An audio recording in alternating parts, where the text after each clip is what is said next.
AR Rahman దంపతుల విడాకుల వ్యవహారం కలకలం రేపుతోంది. దీనిపై సైరా భాను స్పందించారు. విడాకులు ఎందుకు తీసుకోవాల్సి వచ్చిందో వివరించారు. ఈ సందర్భంగా రెహమాన్ ను పొగడ్తల్లో ముంచెత్తారు సైరా భాను. ప్రముఖ music director A R Rahman, Saira Banu దంపతులు విడాకుల వ్యవహారం సంచలనంగా మారింది. రెహమాన్ సంగీత బృందంలో బాసిస్టుగా ఉన్న మోహిని డే అనే అమ్మాయి కారణంగానే ఈ విడాకులంటూ జోరుగా ప్రచారం జరుగుతోంది. రెహమాన్ విడాకులు తెరపైకి వచ్చిన రోజే మోహిని డే భర్త నుంచి విడిపోతున్నట్టుగా పోస్టు పెట్టడం ఈ ఊహాగానాలకు నాంది పలికింది. ఇక దీనిపై రెహమాన్ భార్య సైరా భాను స్పందించారు. రెహమాన్ బంగారం లాంటి వ్యక్తిని, ఆయన్నేమీ అనొద్దని విజ్ఞప్తి చేశారు.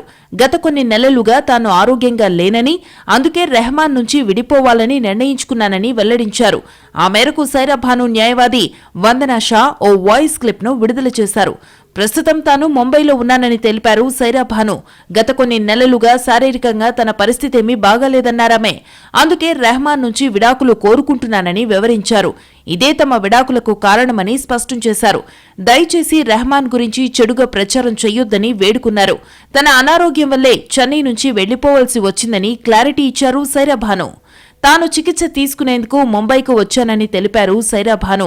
పిల్లలను కానీ రెహమాన్ను కానీ డిస్టర్బ్ చేయదలుచుకోలేదన్నారామె. కానీ రెహమాన్ ఓ అద్భుతమైన వ్యక్తిని ప్రశంసించారు. అతన్ని అలా వదిలేయండని, తాను అతన్ని ఎంతగా ప్రేమించానో చెప్పడానికి ఇదే నిదర్శనమన్నారు. అతను కూడా తనను అలాగే ప్రేమించాడని గుర్తు చేసుకున్నారు. దయచేసి అతడిపై తప్పుడు ఆరోపణలు చేయకండని, అతన్ని బజారు కీడ్చవద్దని తెలిపారు. త్వరలోనే చికిత్స పూర్తి చేసుకుని చెన్నై వస్తానంటూ వివరించారు సైరా భాను.